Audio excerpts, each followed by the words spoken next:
What's up YouTube, Webbers5 here, coming at you today with the update to my Magician Endymion deck profile, as requested by Chris Reinhart. Before we get into the profile guys, I want to apologise that I've been so delayed with this profile. I've gone through various different methods of testing it and how I wanted to play. I've now pretty much come to the point of, I've got it the way I want it, I like it, this is why I'm going to stick with it for the moment coming, until the upcoming ban list, which should be about next month, but anyway, it was requested, so I'll get into it. And in case you guys, and in case anyone's been noticing, yes, I'm wearing an Odd Eyes Pendulum t-shirt, which I got off of Otaku Ranger. I really like their stuff. They look really nice. Decent. It got here in pretty decent time, considering that they're a US-based company and I'm in the UK.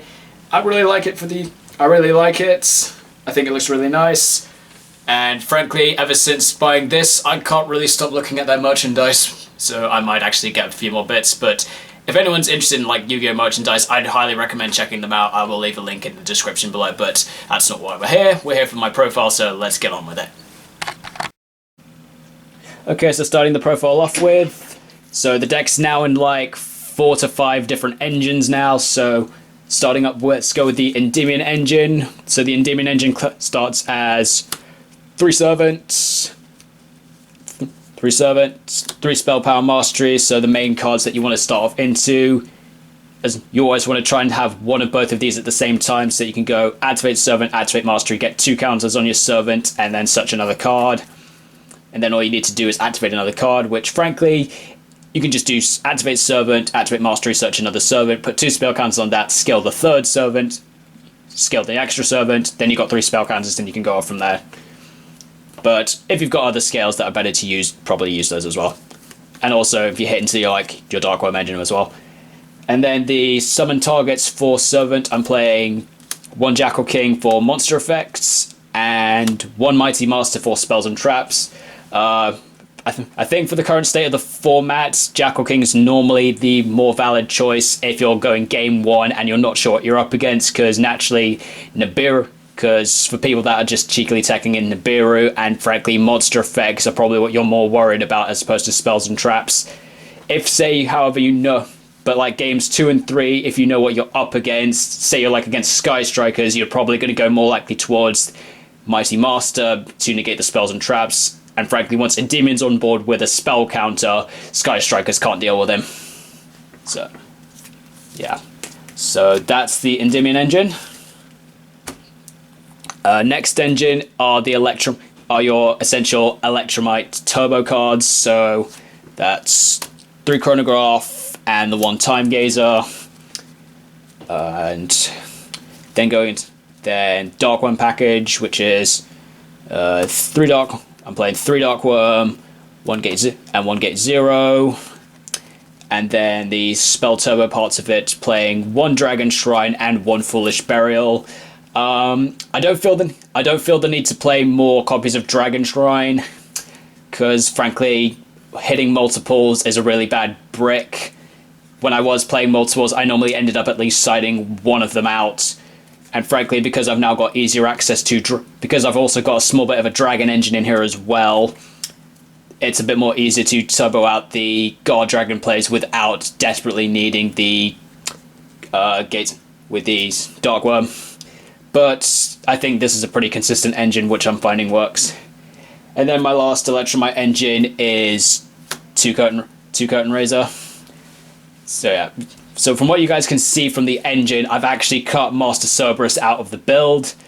Main reason of this is, if he gets ashed, he's an absolute brick as your scale. Unless you can still find a way to make the Electromite, then at least he's just a free card that you can pop. But then, essentially, pretty much, as most people know, you mainly want to see the Cerberus to start your plays off.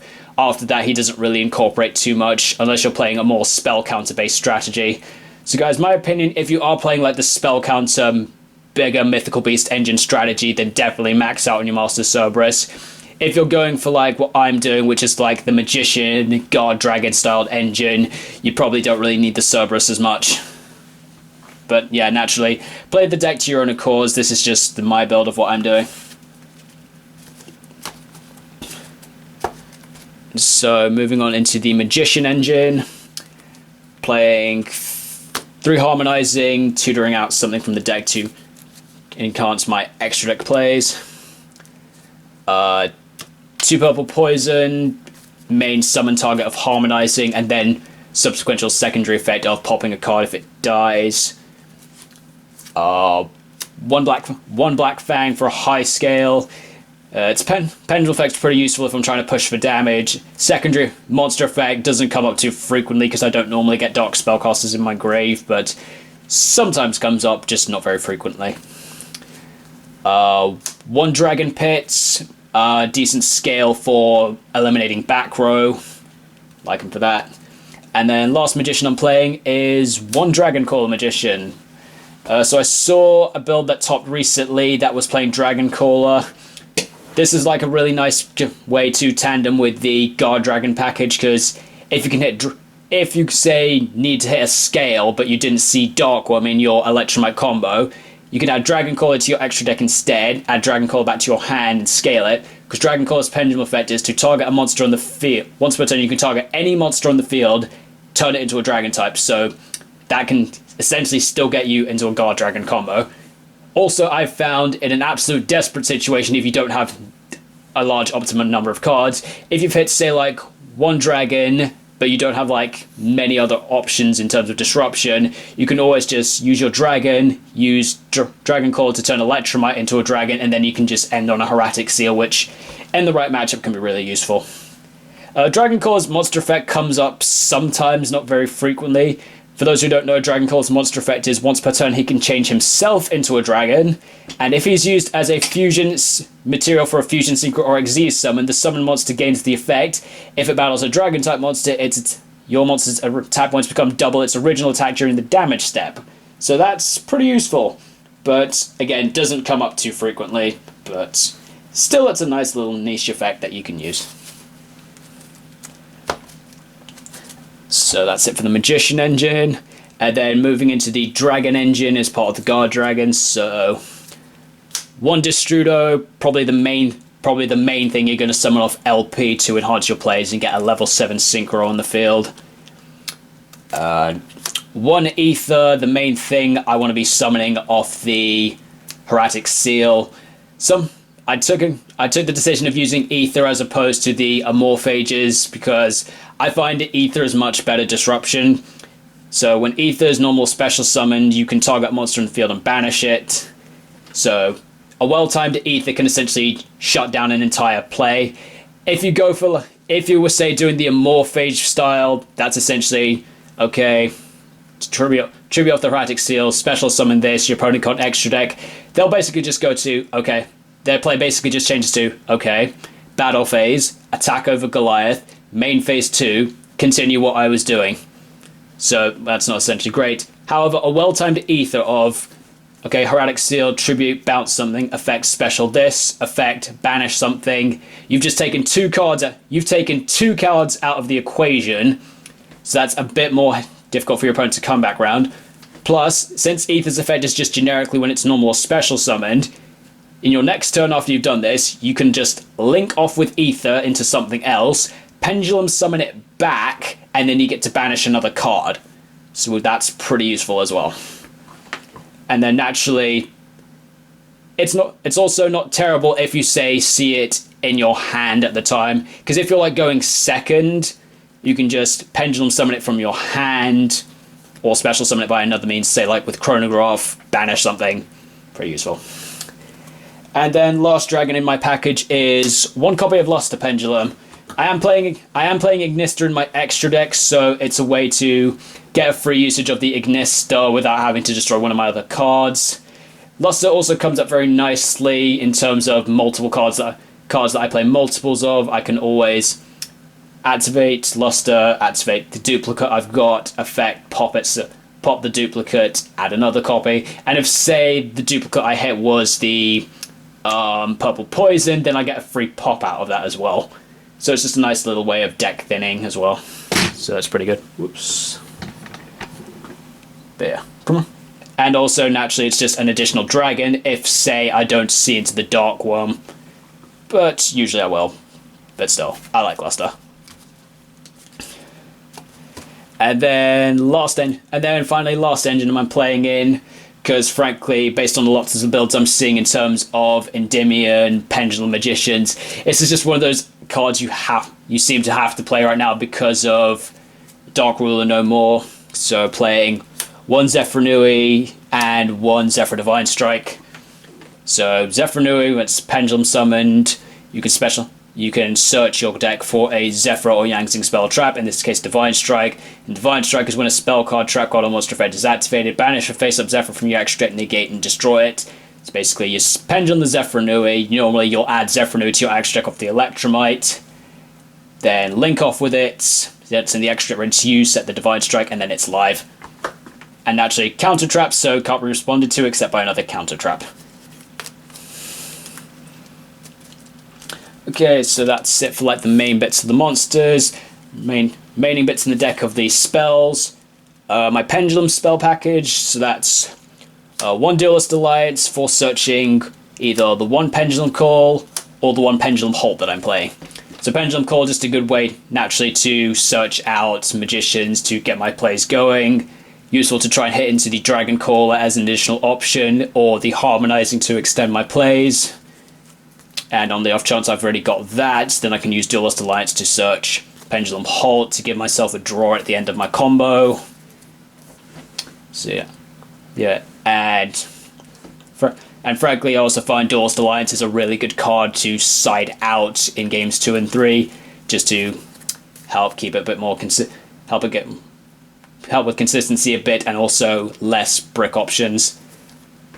So yeah, I cut the. So I've noticed a lot of people are playing like 2 of this, or 2 and 3 of this. I find this is fine, because my aim was to get my deck as consistent as possible with as minimum bricks as possible. Because frankly, the one thing I hate about this deck when I'm playing it is hitting multiple cards that say you can only activate this card once per turn, which really isn't ideal. So by cutting them down, made it a bit better. And then final bits in the spells are my draw spells. So the obvious 1-up Start Goblin, because that's just really quick spell counter generator. And then the last card, probably one of the best draw cards in the game, 3 Desires. If you guys are wondering, yes, these are Ultimate Rare Desires. I finally got around to picking them up. German, they are German, but that's still legal in Europe. And frankly, at the time when I was buying them, German was the only one online, unless I wanted Japanese ones, which I didn't, because I'd like to be able to read what cards do. So, okay, so that's it for the main deck. Moving on into the extra deck. So, extra deck.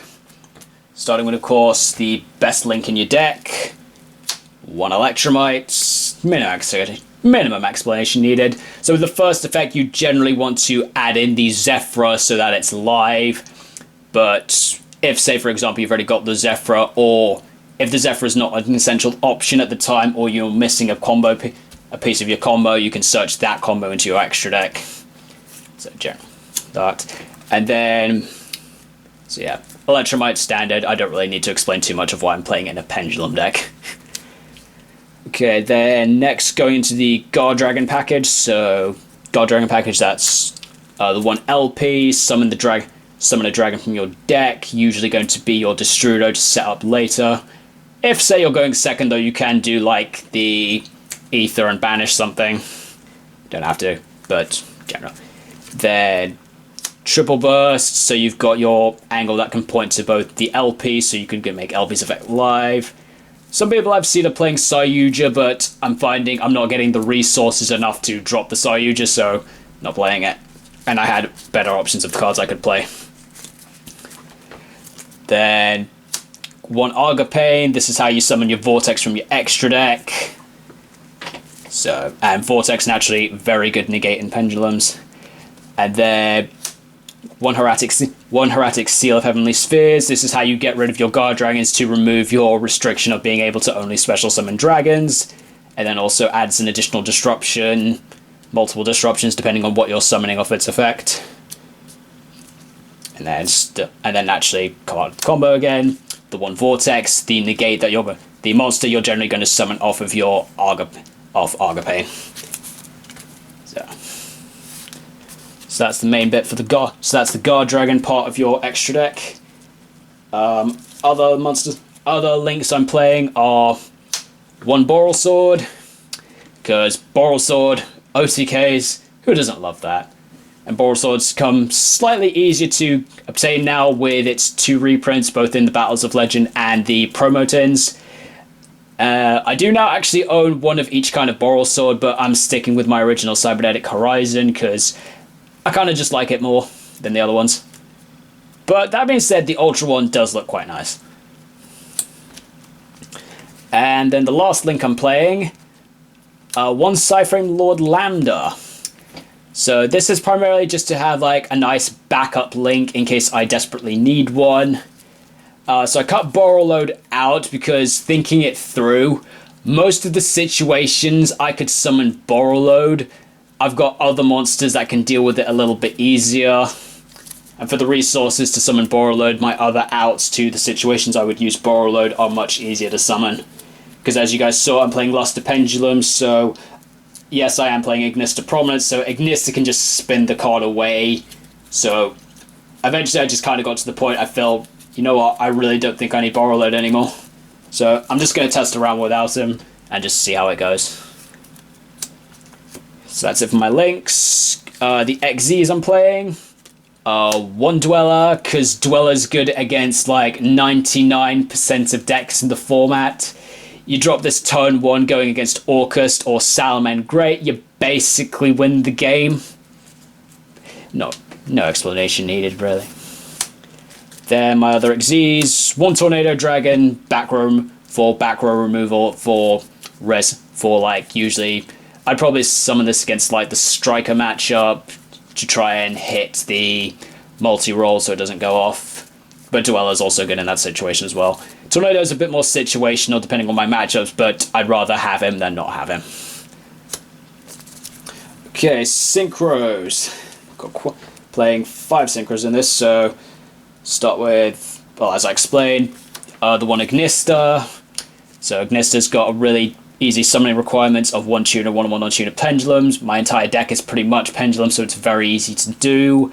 I could also summon him off of Argapane if I want to, but why would I do that when I can just easily synchro summon him? And by playing the Luster, if I don't hit into Luster, I can just go Ignista, summon Luster, effective Ignista, target Luster, pop it, spin a card. So it lets me get rid of a card without having to waste a field resource that I've already got. And 2850 is not an absolute terrible set of stats.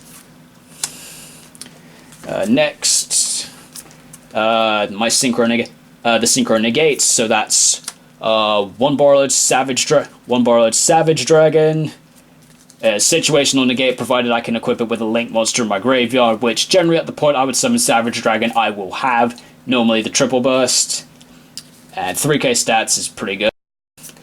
And then the other negate, one Dawn Dragster, recently rarity bumped, compliments to the foil upgrade in the Megatins. Dawn Dragster being a very useful spell trap negate as if necessary. I'm finding spell trap negations not coming up as much, but it's still one of those. It's a nice option to have for like more rogue decks that I seem to get quite a bit of at my locals. Okay. Next synchro I'm playing, it's another level 7. It's Cyber's Quantum Dragon. So Quantum I really like for like turns 2 or mid to late game. So Quantum I like for his effect that if I control a link monster, my opponent can't target my monsters for attacks or effects except Quantum, and then Quantum's main effect is once per turn if it battles a monster at the start of the damage step you can bounce it and then Quantum can attack again. So if it's my battle phase I can go Quantum, attack this, effect, bounce it. So it's really useful to getting around things like Colossus that can protect itself, or just bigger monsters that could be an issue. And then just attacking again, which is pretty useful. And then, or say if I know I'm against like a attack specific deck, I can be like, turn 1, set my board up. Instead of making Dawn Dragster, because I know they're like attack based as opposed to like spell trap based, I could just be like, make Quantum, now you have to attack Quantum. Yeah. Primarily using this for like things like Colossus and other problematic monsters. And then finally, last card. I didn't actually use this in my recent tournament because I literally only put it in today because I actually thought about it in terms of some stuff in my side deck. I thought, yeah, this is a lot better to use. I'm playing one Hot Red Dragon Archer in Abyss. So this is in tandem with something that's in my side deck, which I will get into in a moment. Well, you know I'm going to get into it in a moment because that's the 15th card in my extra deck. So naturally, the only thing left is my side. So I specifically wanted to have Abyss in my extra deck because Abyss can negate the effect of a card, whereas things like Vortex, Dawn Dragon negate the activation. For something I'm playing in my side deck, I actually specifically want to negate the effect of the card as opposed to the activation. But I'll get to that in a sec. And frankly, 3,200 points as a body, that's pretty good. Not going to complain with that. So that's the extra. Finally, moving into my side deck. Now guys, my side deck's pretty much set to a combination of my locals and popular decks in the meta, so naturally adjust your choices accordingly. But for my side of what I'm playing, going with 3 Phantasme, because as long as links are still prominent, which for the moment they're pretty much always going to be, Phantasme is always going to be a good option to have. It's a nice way of putting a +1, because Phantasme is just inherently a +1. Your opponent summons a link, special summon it, draw at least 2 cards, and then just get to shuffle through your hand to unbrick your hand if necessary and try and dig for those side cards. So yeah, loving Phantasme is just so good right now. Hope it gets reprinted soon. Come on, Dual Devastator. Next card on my side deck, playing 3 DD Crows.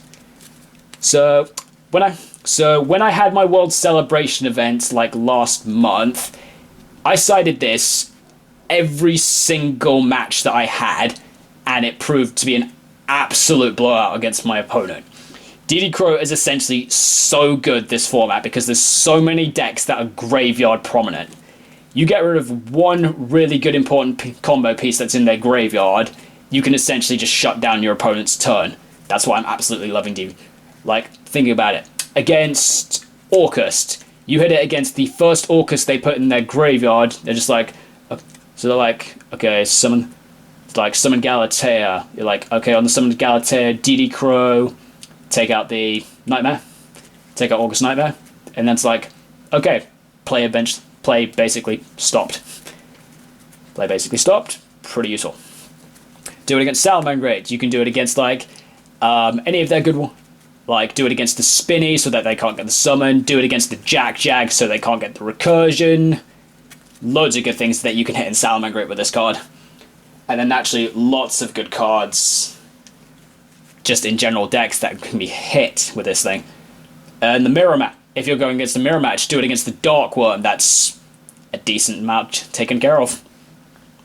So yeah, I could just sit here and go over loads of situations like DD Crow's useful, but guys, I think we can pretty much agree that as long as since the grave is so prominent right now, DD Crow is just so good at the moment. Okay, next on the side, 2 Denko Sekka, just for back row decks. I'm playing this at 2 as opposed to 3 because I'm finding anytime I play this at 3, I'm seeing it too many in my hand and then I brick a little bit. 2 is, I find enough for me to be able to see it, but not so much that it messes up my hand. So I'm happy with it at 2. But depending on how frequently I'm seeing back row matchups at my locals, I might adjust this accordingly. Next card in my side deck. This is one of the reasons Chris Reinhart requested the profile. I'm playing 2 copies of Medallion of the Ice Barrier, which is a normal spell, which lets me add an Ice Barrier monster from my deck to my hand, and my target of choice is Medium of the Ice Barrier. So I decided to play this card because it's got a very interesting effect. I actually learned about this card because it was used against me in one of my previous tournaments against my friend Ben that used a level 3 spam deck. So Medium of the Ice Barrier has the effect, if your opponent controls 4 or more cards than you do, you can special summon it from your hand, but I don't really care about that effect because it's level 7, so I can Pendulum summon it. The main effect I use it is, it's got the second effect, your opponent can only activate one spell or trap per turn. So that's the main reason I decided to add in Archfiend Abyss, because Abyss negates the effect as opposed to the activation. So if I've got Medium of the Ice Barrier on the field and then I'm about to do my Guardragon combo, rather than negate the spell itself, I'd rather just go make Abyss, wait for my opponent to play a spell, then I'm like, effective Abyss, negate your spell. That counts as them still activating it, but I've stopped the effect. And now my opponent's just locked out of activating spells for the turn. So you do that against Sky Striker, you basically win the game straight up there. Naturally, the things you have to watch out for are like Kaijus and Nibiru. But generally, you'll have a Jackal King on the field for the Nibiru. And Kaijus, well, there's not much you can do about Kaijus. But yeah, I'm liking it so far. That's pretty. And furthermore, plus Medallion of the Ice Barrier is just a spell, so that's easy, quick spell counters as well.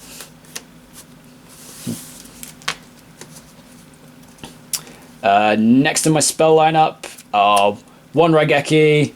This is just kind of, I was in the position, I had 14 cards in my side deck, I couldn't figure out 15, so I'm like, meh, let's have, why not? Let's throw in Raigeki for some board clearance. And then the last card in my side deck, this is my other form of back row removal of choice. I've decided to go with 3 copies of Cosmic Cyclone. So my choice in Cosmic Cyclone over, say, like Mystical Space MST or Twin Twisters is because most of the situations I would choose to use Cosmic Cyclone, I don't actually want to destroy the spell. Because in the Orcus matchup, the cards you would probably use it on are probably Orcus Babel, so they can't use their effects in your turn. And Orcus Babel has an effect that lets you send a card from hand to grave to add it back to your hand. If you banish it, it's out of the game. Think about Salamangrates. Salamangrate Raw has the effect to set itself from the graveyard if you summon a Link monster using the same name. It could also be added back with things like Sunlight Wolf, as can Rage, and also if you try using MST or Twin Twisters on the Sanctuary, which they normally play only one of, they can just banish Balings from grave to save itself, but if you banish it, they've got nothing around it, and that's going to dramatically cut their chances. In, say, like the Mirror match, if you, say, Twin Twisters aim for the Scale, if they've got a Chronograph in hand and you've got nothing around it, they're going to get a free summon to the field, which isn't great. If you banish it, gets around it, pretty useful like that as well. Sky Strikers, the main thing you'd want to use it on is probably the multi-roll, because you can destroy it, but because certain striker decks are starting to play things like the Hercules base, which lets them recur stuff when it goes to the grave, it's not really ideal. Destruction is not really ideal in there either, so yeah.